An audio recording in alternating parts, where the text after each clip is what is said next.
parti.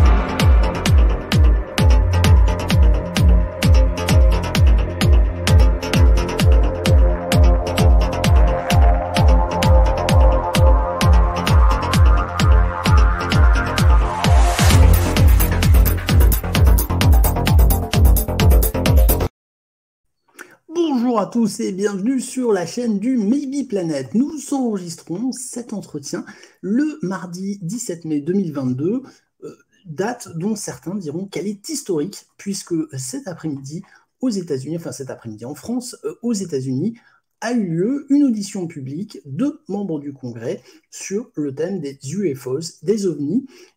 Ce type d'audition n'avait pas eu lieu depuis 1966, donc c'est quand même un événement historique pour les gens qui étudient un petit peu ce domaine. Alors bien sûr, on a sauté sur l'occasion pour interviewer une des sommités françaises du sujet. C'est bien sûr Luc Dini qui est avec nous ce soir. Luc, comment vas-tu ?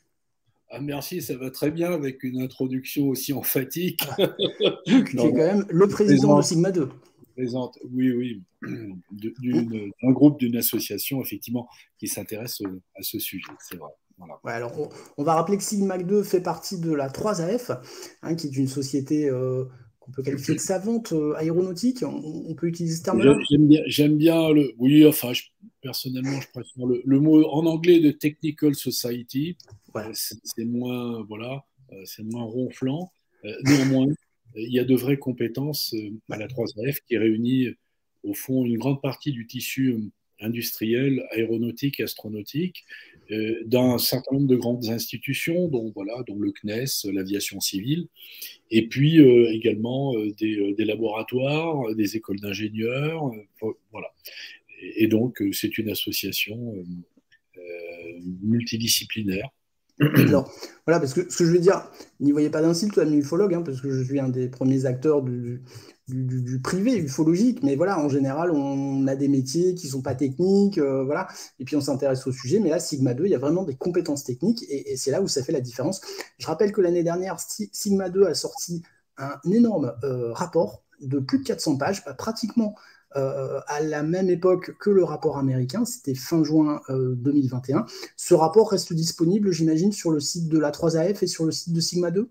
Il est disponible, en effet. Alors, en fait, il y a deux parties dans le rapport. Il y a une partie résumée qui est disponible depuis cette époque-là, en français et en anglais, téléchargeable par n'importe qui. Et puis, il y a le rapport complet, donc celui-là ne fait pas 17 pages, mais 380, pas tout à fait 400, plus annexe, et il y a une annexe qui fait 30 pages, donc effectivement, on arrive aux 400. Et alors, le rapport complet, lui, est accessible, soit en étant adhérent de la 3AF, soit au travers du paiement d'un défraiement, parce qu'on a l'association un certain nombre de frais. Bien sûr. Qu'on se rassure, c'est pas dans la poche des membres de la commission Sigma 2 que ça va, pas du tout. Et on est content, effectivement, s'il y a des gens qui demandent le rapport et qui le téléchargent, parce que c'est un indicateur d'intérêt, voilà, et de curiosité. Donc, voilà. Donc, rapport en anglais, complet, rapport en français, complet. Donc, on a les deux versions. Et il y a eu d'ailleurs des marques d'intérêt dans la sphère anglo-saxonne, puisqu'il y a des gens qui ont demandé à obtenir le rapport en anglais. Et voilà. Et puis il y a une annexe qui, elle, est en téléchargement libre. Donc effectivement, c'est tout à fait disponible et j'encourage les gens qui s'intéressent au sujet. Moi aussi, j'ai eu la chance de pouvoir le lire. Ouais. Voilà. Ouais. Alors Luc, on voulait ton avis non pas pour désosser, ausculter, diagnostiquer ce qui a pu être dit pendant cette audition, parce qu'on va dire les choses, j'ai pas encore eu le temps de la regarder dans sa totalité, et Luc non plus, mais au-delà de ça, ce qu'on voulait, c'est quand même l'avis de Luc sur ce qu'il pense que ça peut apporter, et peut-être où est aujourd'hui le cœur du problème de l'ufologie, en tout cas de l'étude des phénomènes aériens non identifiés, parce que Luc, on en parlait en off, on a parlé quelques minutes ensemble, il y a quand même un problème récurrent, c'est la data dans ce domaine de recherche. Ben oui, parce que bon, avoir un cadavre ou un squelette dans le placard, j'ai une grande armoire, mais il n'y a pas d'E.T. dans l'armoire et pas davantage, je dirais, le squelette du Pentagone. Plaisanterie mise à part, quand on essaye de mener une analyse scientifique, parce que Sigma 2, la 3F et Sigma 2, commission technique, n'est pas du tout une commission ou un groupe d'ufologues. On peut être qualifié comme ça, mais en fait, c'est un groupe technique scientifique qui s'intéresse aux phénomènes aérospatiaux non identifiés. Et donc, pour pouvoir s'intéresser de plus près à ce sujet-là, il faut disposer de suffisamment d'informations pour pouvoir mener une analyse objective sur les faits et tenter de voir, au travers de nos connaissances de la physique, de la médecine, enfin de différentes disciplines, comment on peut expliquer cela. Est-ce que effectivement on trouve des explications, et dans certains cas on en a trouvé, puis dans d'autres on peut être face à quelque chose dont les caractéristiques se démarquent totalement de ce qui est connu. Toujours est-il que pour pouvoir le faire, on n'utilise ni baguette de sourcier ni boule de cristal, mais en fait les équations de la physique, un certain nombre de choses qui, pour pouvoir être appliquées, nécessitent des données, des mesures. Donc, quand on n'a qu'une vidéo, par exemple, aussi intéressante soit-elle, sans remettre aucunement, on va dire, l'authenticité du document qui est produit, il est très difficile de l'interpréter si on n'a pas des données de contexte. Et ces données de contexte, je peux les donner un exemple. Imaginons qu'effectivement quelque chose ait été vu par une caméra qui était à bord d'un avion, d'un hélicoptère ou autre. Si effectivement on dispose d'une part de la position de la plateforme d'observation, de son attitude, etc., on sait situer dans l'espace la caméra, son orientation, enfin bref, on sait orienter tout ça. Si par ailleurs on a des informations supplémentaires sur le phénomène qui est observé, par exemple par des moyens de mesure qui permettent de restituer la distance, la vitesse, etc., on va pouvoir commencer à recouper tout ça, voire même d'ailleurs, dans certains cas, recouper avec d'autres informations qui sont par exemple les plans de vol des avions. C'est ce qu'on avait fait sur l'affaire chilienne du Cougar, qu'on a eu l'occasion d'expliquer, donc je ne vais pas rentrer dans le détail, mais pour laquelle, dans un premier temps, on est resté très réservé, car nous n'avions que la vidéo infrarouge et une espèce, je dirais, de vague tracée de la trajectoire de l'hélicoptère qui avait observé le phénomène. Et puis, par la suite, le CFA chilien, l'équivalent du GEPAN, a bien voulu nous transmettre des données complémentaires, à savoir des données sur les plans de vol, la situation aérienne, civile, mais néanmoins, situation aérienne, donc avec la position des avions civils, etc. Et puis, un certain nombre d'indications sur les caractéristiques de l'atmosphère, température, pression, etc. Bref, avec tout ça, on a pu restituer un cas.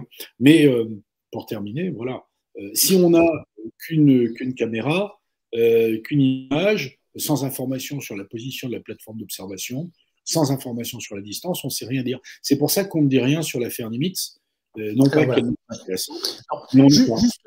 Juste, Luc, je voudrais rappeler que pour ceux qui ne connaissent pas le cas chilien, cette histoire du Cougar, Luc et Sigma 2 avaient participé à une conférence filmée. Il y a une bonne année maintenant, je crois. On avait eu le plaisir de l'héberger pour qu'elle soit diffusée sur YouTube. Et elle est en ligne, vous pouvez la trouver sur notre site, puisqu'on avait isolé la partie Sigma 2 pour qu'elle soit visible. Et vous parliez de ce cas-là, mais d'autres cas aussi. Donc je vous invite, si vous ne l'avez pas vu, à regarder cette conférence des membres de Sigma 2 qui est vraiment passionnante. Mais enfin voilà, le Nimitz, moi depuis qu'on en parle ensemble, Luc, tu me dis toujours la même chose.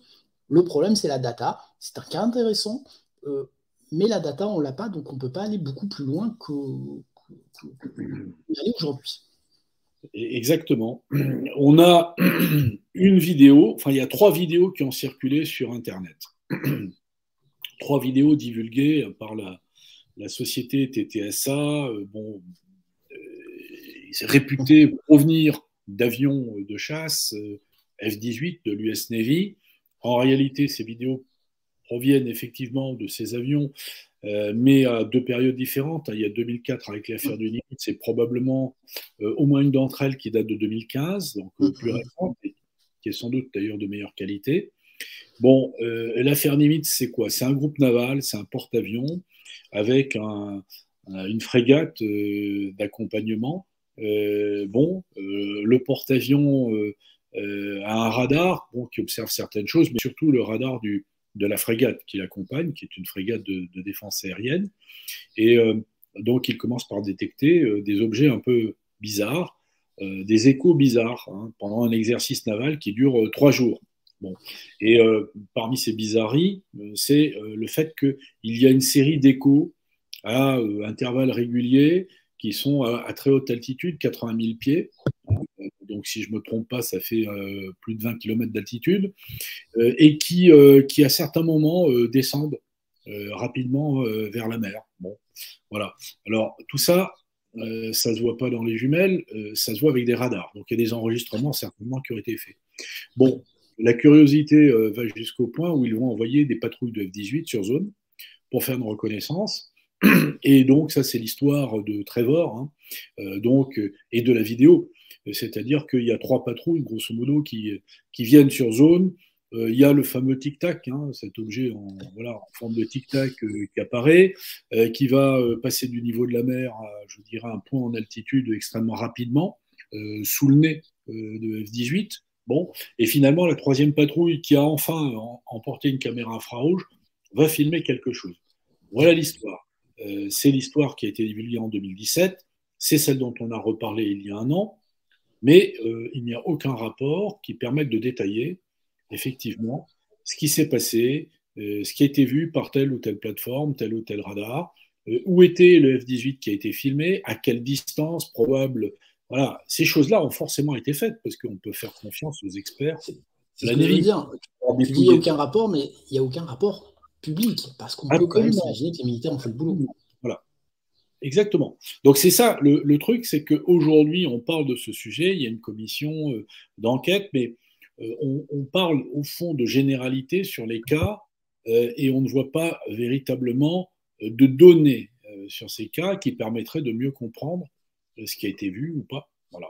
Et c'est ça qui est embêtant. Est-ce que tu penses que cette pression, parce qu'on peut parler de pression quand même du Congrès américain, enfin des politiques américains qui semblent vouloir prendre le sujet à bras-le-corps, dire c'est un problème de sécurité nationale, il faut qu'on en sache un petit peu plus. Est-ce que tu penses que cette pression va obliger la défense américaine, la Navy, mais on va en reparler, l'Air Force surtout, qui est quand même concernée au premier degré et qui pour l'instant ne dit pas grand-chose, est-ce que tu penses que cette pression peut obliger la défense à sortir ces données et peut-être à les donner à des sociétés scientifiques comme Sigma 2 ou comme l'organisme de Robert Powell, avec qui tu as fait une émission il n'y a pas très longtemps sur une chaîne YouTube aussi. Alors, en fait, la pression du Congrès va dans le sens de clarifier l'existence de ces phénomènes, quelque part de les normaliser, oui. C'est-à-dire de faire en sorte que on considère l'existence de ces phénomènes comme, d'une part, réel, prouvé, et deuxièmement, qu'il y ait effectivement un intérêt qui soit porté pour mener des enquêtes. Et faire en sorte déjà que les témoins de ces phénomènes ne passent pas pour des huluberlus, mais en réalité soient écoutés et qu'il y ait des enquêtes qui soient diligentées. Ça, c'est effectivement un changement important dans la politique américaine, puisque, ce qui a été rappelé partout, hein, puisqu'il y avait donc cette audition au Congrès, il n'y en a pas eu depuis des décennies, le sujet était absolument tabou, donc il y a des progrès. On crée des commissions d'enquête, on fait des auditions, donc on normalise le sujet et on va écouter des militaires qui, pour certains, ont été témoins de phénomènes bizarres. Donc on ne les ridiculise pas, on légitime au fond leur témoignage. Ça, c'est un progrès. Pour autant, il y a un deuxième volet qui n'est pas passé sous silence, puisqu'il y a eu nombre d'articles qui ont circulé faisant état d'un certain nombre de difficultés pour échanger des informations de par des problèmes de protection, de classification du secret sur ces sujets-là, entre organismes américains, entre organismes de la défense. Donc, il y a une tentative de normaliser aussi les règles d'échange d'informations sur le sujet.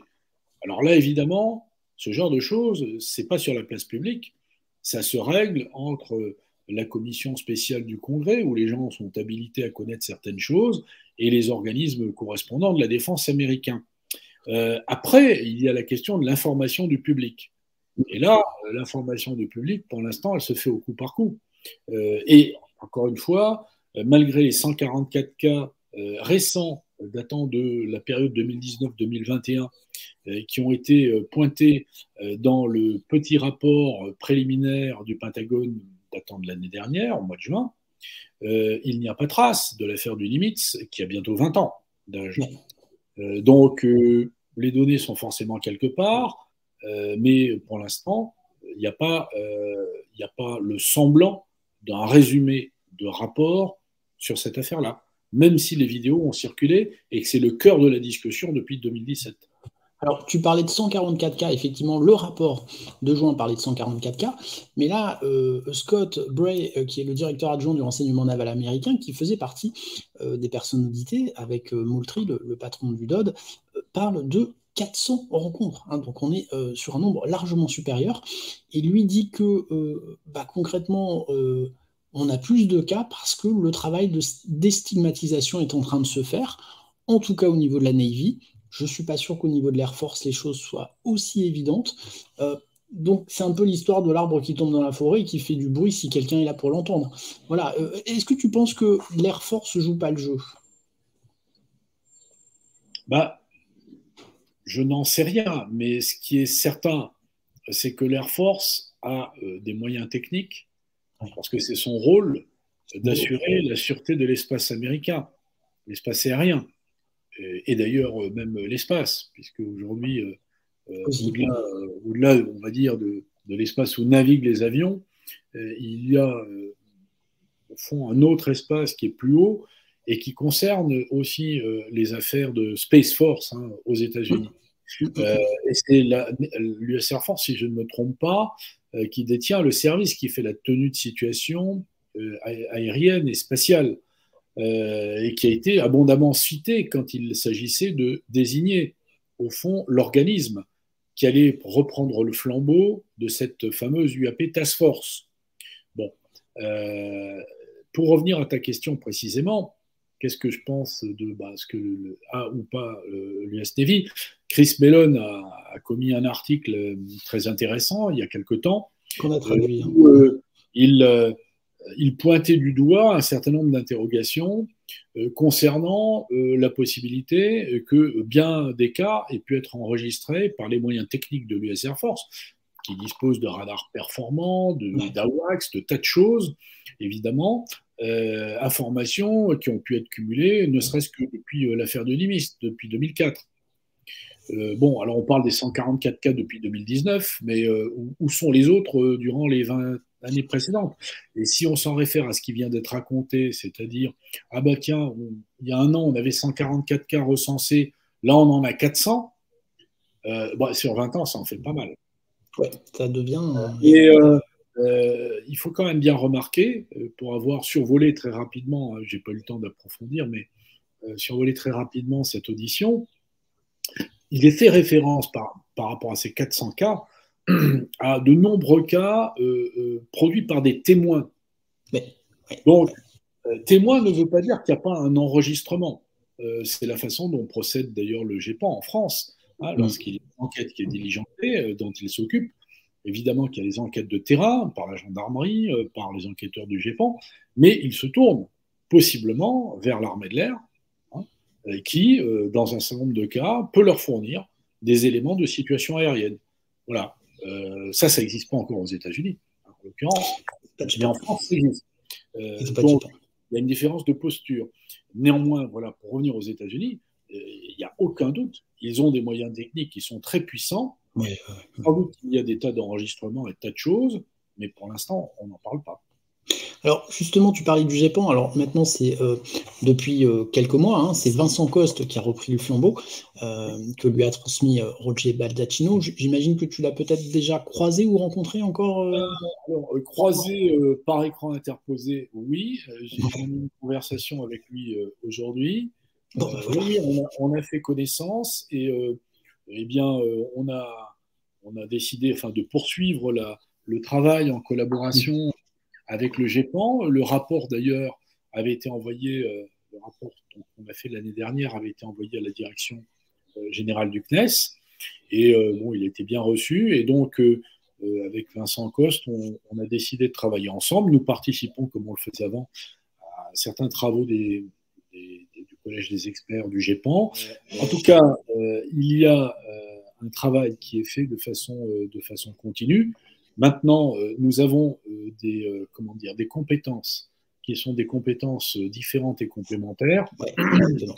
Une grande partie du travail du GEPAN est basée sur les enquêtes de terrain, et il dispose aussi des moyens d'investigation pour croiser les informations.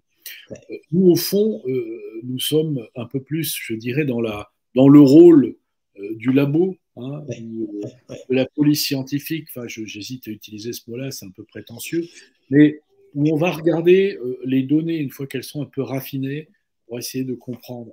On ne va pas récupérer les indices sur le terrain et on ne va pas interroger les témoins. Voilà. Ouais, chacun son rôle, effectivement. D'ailleurs, c'était le but du GEPAN, quand Claude Power l'a créé, effectivement, de créer une base de données pour que les scientifiques puissent s'y pencher. Alors, juste, on parlait du GEPAN, donc Vincent Coste en a pris la tête début d'année. Là, on a appris cette semaine que c'est, alors je suis pas sûr du prénom, mais Kirkpatrick, je suis sûr du nom, mais je crois que c'est Sean Kirkpatrick qui a pris la tête de l'AIO, pardon, MSG, ce fameux service qui va s'occuper de la recherche. Alors, il a un curriculum long comme le bras quand même, hein, c'est-à-dire c'est quelqu'un qui est vraiment... Deux, pardon. C'est un gars du renseignement, il vient de la un gars du renseignement. Tu le connais ou pas du tout?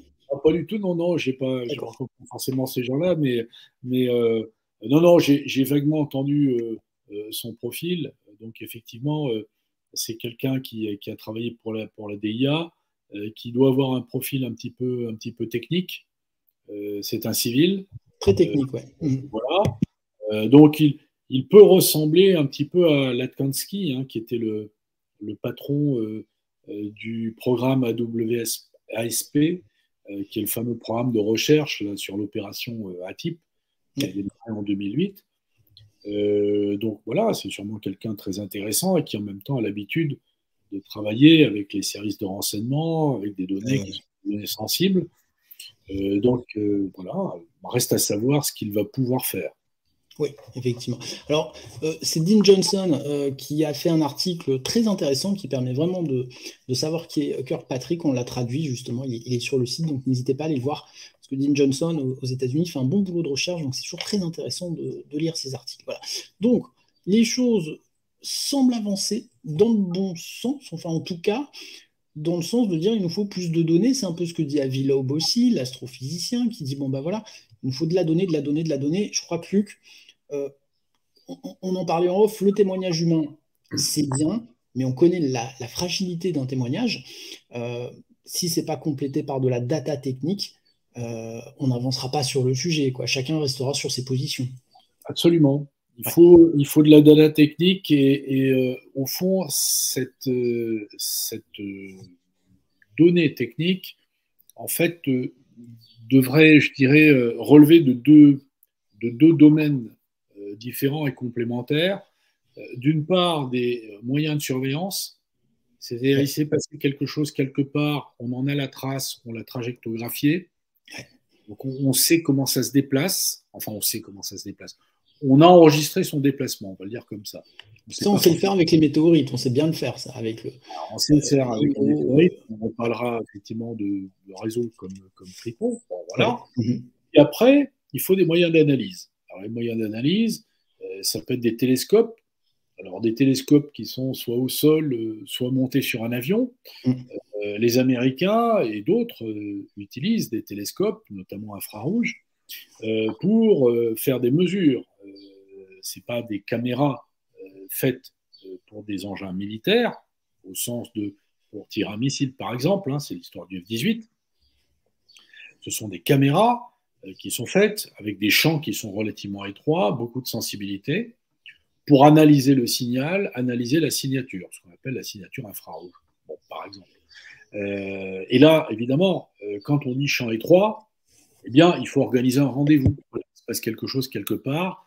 Il faut que l'avion en question ou la plateforme soit bien positionnée pour pouvoir capter, au fond, enregistrer cet objet lorsqu'il passe dans le champ de la caméra et quand on le suit. Bon. Donc là, c'est complémentaire parce que c'est ça qui est intéressant. Donc, il y a des difficultés, bien évidemment. Soit on est sur un lieu de pêche qui est intéressant et poissonneux, auquel cas, on peut bien mettre les caméras. C'est ce qui se passe en Norvège, à Esdalen, où il y a des phénomènes qui sont très mal compris. Bon, c'est pas des soucoupes volantes, mais c'est très étonnant. Et là, ils peuvent effectivement mettre une instrumentation, quelque sorte un laboratoire sur le terrain, pour mesurer. Parce qu'ils savent que ça revient régulièrement. Bon. Quand il se passe quelque chose d'assez fugace dans le ciel, quelque part, eh bien, il faut coordonner l'observation. Et c'est pourquoi peut-être que l'US Navy et que l'US Air Force se livrent à ce genre d'exercice. C'est-à-dire que si les phénomènes sont aussi répétitifs que l'a dit la Navy, puisqu'ils ont dit que lors des exercices, ils constataient des observations chaque jour d'exercice. Quotidien. À partir de là, c'est plus facile de mettre un avion comme un AWACS et puis peut-être effectivement un avion de mesure à proximité, de le faire décoller lors de l'exercice et de le pointer dans la bonne direction s'il se passe quelque chose. Auquel cas, s'ils font ce genre de choses, là, effectivement, ils peuvent enregistrer des trucs très intéressants, sûrement. Ouais. Et après, quid de la diffusion au grand public, ça c'est encore autre chose. Mais au moins aux sociétés scientifiques, voilà, qui pourraient. Parce que je suis pas sûr que, je te le dis honnêtement, Luc, je suis pas sûr que l'armée ait toujours les compétences pour analyser des choses que, par exemple, Sigma 2 pourrait analyser. Alors, ça c'est ma dernière question, parce qu'on parle des États-Unis. J'imagine qu'en France, nos armées rencontrent aussi certaines difficultés. Alors, est-ce que ce sont des drones espions? C'est tout à fait envisageable aussi. En France, pour l'instant, voilà, au niveau des armées, on n'a pas notre Louis Elizondo, on n'a pas notre Chris Mellon. On a des gens qui écrivent à leurs députés pour essayer de les intéresser au sujet, ou en tout cas de mettre le sujet aux questions de l'Assemblée nationale. On va dire que pour l'instant, l'armée française reste assez discrète, pour pas dire secrète, sur de possibles survols ou de phénomènes qu'elle ne comprend pas. Bah, enfin, c'est une question, je ne sais pas une affirmation. Oui, c'est difficile à dire et de prendre un parti dans un sens ou dans l'autre, parce que il faut. Je reviens à la posture française dont je parlais tout à l'heure. Il n'y a pas de négation du phénomène PAN en France, et depuis très longtemps. L'année dernière, j'avais fait une interview très sympathique le jour de la journée des OVNI, et on m'avait posé la question, les PAN, alors c'est nouveau, les pannes, parce que l'UAP, panne, ça sonne américain. Alors je leur ai dit, écoutez, pas tout à fait. Vous savez que dans GEPAN, il y a PAN, et le GEPAN a été créé en 1977. Donc c'est pas la semaine dernière, ça date. L'UAP, au passage, si on s'intéresse aux rapports, ne serait-ce que les rapports britanniques, cet acronyme était utilisé dans le rapport qui est sorti en 2006. Aux États-Unis, il parlait de UFO, c'est vrai, mais il parlait aussi d'UAP. Bon, aujourd'hui, la règle, c'est de dire on parle d'UAP. Très bien. Bon, maintenant, je pourrais revenir à ta question parce que je ne cherche pas à l'éluder du tout. La posture française, c'est bien de mener des enquêtes sur des phénomènes qui sont observés par les témoins. D'accord ? Donc, on est sur la problématique d'un citoyen français qui observe un soir ou à un moment donné quelque chose de bizarre dans le ciel. Eh bien, il a tout à fait la possibilité de recourir à la gendarmerie, porter témoignage, enregistrer ou au GEPAN, et auquel cas, une enquête sera peut-être diligentée s'il n'y a pas d'explication immédiate qui est trouvée. Voilà. Et il y a des accords qui existent, d'abord avec la gendarmerie, l'ANS, mais aussi avec l'armée de l'air, pour que l'armée de l'air puisse fournir des données, et ils le font. Voilà. Historiquement, il faut quand même savoir que l'existence des PAN a été admise par le ministre de la Défense, Robert Gadet, en 1974. Célèbre interview que Jean-Claude lui avait fait. Aujourd'hui, on a effectivement, du côté américain, sous secrétaire d'État, enfin défense, qui dit, bon, on admet effectivement qu'on a des trucs qui traversent notre espace aérien, on ne sait pas très bien ce que c'est. En France, ça a été admis en 1974, et les directives d'enquête, qui sont disponibles sur Internet, que l'on a publié dans notre rapport de l'année dernière d'ailleurs, datent de 1951, de 1954. On parlait pas, alors là pour le coup, on parlait pas de PAN, on parlait de MOC à l'époque. Avec les MOC, ouais. Donc tout ça n'est pas finalement extraordinairement confidentiel. Ouais. Après, effectivement, peut-être y a-t-il d'autres observations qui sont pas connues, qui sont pas sur la place publique, mais on peut pas dire qu'en France le sujet soit tabou comme aux États-Unis. Aux États-Unis, ils sont en train de sortir un petit peu là, de leur grotte, alors qu'en France, il y a un organisme d'enquête qui existe. Donc, c'est pas comparable. Pas comparable. Et ils prennent comme exemple John Podesta, qui était le conseiller du président Obama et qui était très intéressé et très proche de Leslie Kean, citait nombre de fois la référence française du GEPAN en disant on aimerait bien avoir un organisme équivalent. Voilà. Après. Et le Cometa. Voilà. Et le Cometa aussi, qui avait fait un grand bruit, effectivement. Oui, mais Cometa est plus proche, non pas dans son spectre d'activité, mais dans sa consistance, en quelque sorte, de la commission Sigma 2.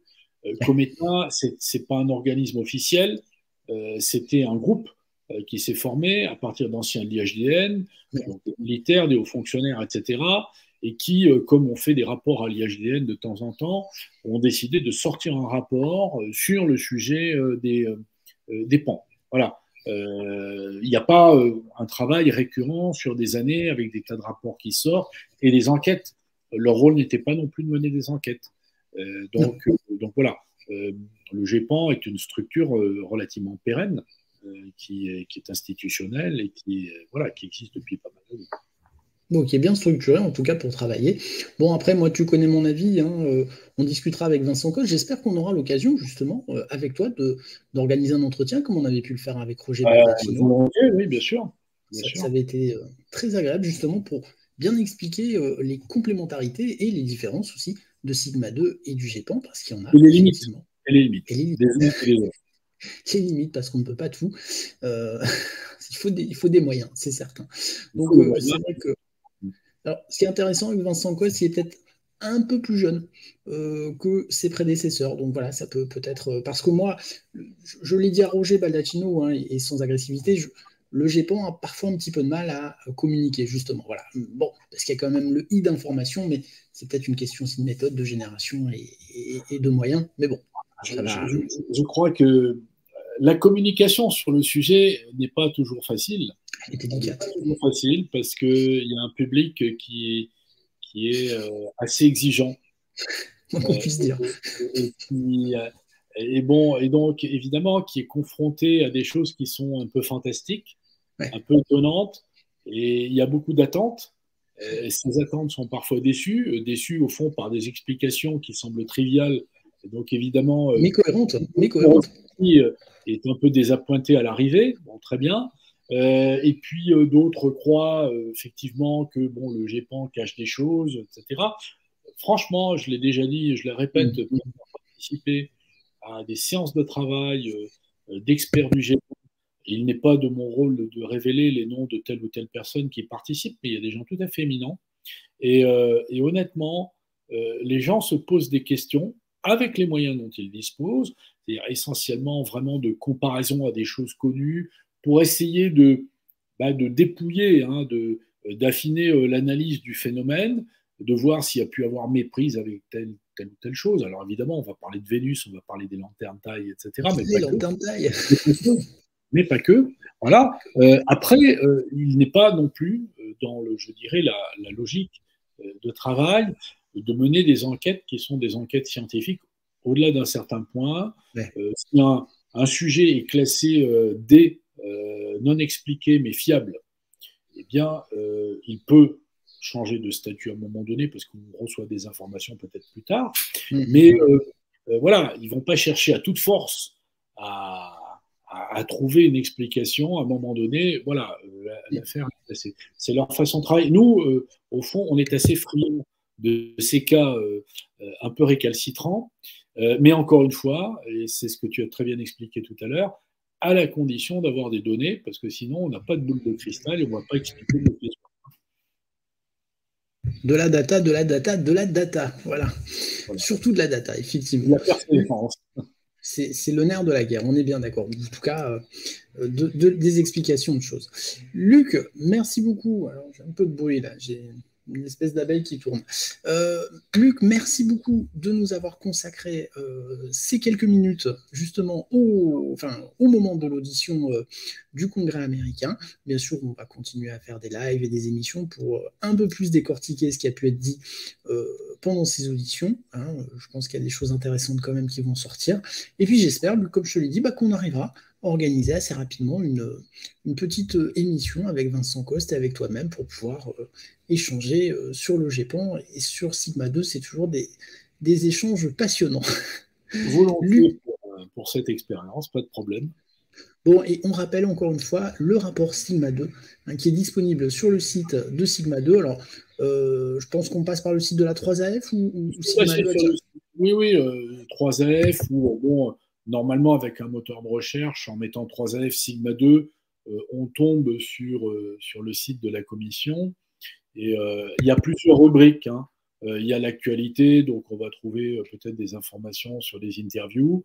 Et puis il y a des documents, et dont le rapport de 2015, le rapport de 2021, le résumé. Alors voilà, 2021, j'ai expliqué l'histoire du téléchargement moyennant 22 €. Hein, voilà. C'est le prix d'un livre, hein, Luc, il n'y a pas de honte à avoir là-dessus. Hein. C'est le prix d'un bouquin. Mais beaucoup de documents qui sont en open. C'est-à-dire que les analyses qui ont été faites, l'étude qui a été faite sur le Cougar, l'idée n'est pas de faire des comparaisons, mais néanmoins, l'étude qui a été faite par le Cougar a été menée avec quelques spécialistes. Le rapport fait 30 pages. Il est disponible depuis, on a dû faire cette analyse début 2017, autant que je me souvienne. Le document est disponible en français, en anglais, téléchargeable gratuitement. Et il y en a quelques-uns comme ça. Des présentations que nous avons faites, des enregistrements qui ont été faits. Donc voilà, sachez, si vous êtes par le sujet, que vous pouvez trouver plein d'informations intéressantes sur le site de Sigma. Bon, moi en tout cas, Luc, j'espère, parce que tu sais que j'ai toujours beaucoup de plaisir à échanger avec toi, j'espère que tu vas rester président de Sigma 2 encore quelques années. Écoute, bon, on a un fonctionnement, si tu veux, il n'y a pas de présidentielle, il n'y a pas de législative, il n'y a pas de municipal. Bon, il faut arriver je dirais, à faire progresser les choses, à les structurer, parce que la commission s'est enrichie d'un certain nombre d'autres personnes et talents, quoi. Un philosophe, par exemple, hein, Thibaut Grèce, qu'on a eu le plaisir d'interviewer. Qu'on a eu quelques fois, et bien d'autres, encore une fois, de spécialités très différentes, ce qui fait qu'il y a des débats qui sont intéressants. Mais très franchement, si vous lisez, si vous avez le courage de lire, allez, la table des matières du rapport, déjà, vous verrez la diversité des sujets qui sont abordés. Parce que, voilà, on va parler de plasma, on va parler d'effets physiologiques, de micro-ondes, d'observation radar, de tas de choses. C'est assez riche. Voilà. On est bien d'accord. Moi, je vous dis encore une fois, j'ai eu le plaisir de le lire en juin. Et c'est quand même une somme d'informations, de data sur le coup, effectivement. Bon, Luc, on continue bien sûr à suivre cette actualité et puis on se permettra de te solliciter et d'avoir ton expertise et ton analyse aussi souvent que possible sur l'antenne du Maybe Planet. Amis spectateurs, écoutez, merci beaucoup de nous avoir suivis. N'hésitez pas à partager cette vidéo, n'hésitez pas à mettre le petit pouce bleu parce que c'est comme ça que marche l'algorithme YouTube, à vous abonner et à enclencher la cloche pour que vous puissiez savoir lorsqu'on met un nouveau contenu. Et bien sûr, si vous voulez nous donner un petit coup de main financier, ça se passe par le Tipeee, T-I-P-E-E-E, vous tapez Maybe Planet, vous pouvez regarder une petite pub ou faire un don récurrent ou en one-shot, c'est vous qui voyez. Et bien sûr, toute aide sera appréciée. Luc, merci beaucoup. Je te souhaite une très bonne fin de soirée. Et Merci. puis, eh bien, on vous souhaite à tous une très bonne fin de journée. Ciao, ciao. À bientôt, merci.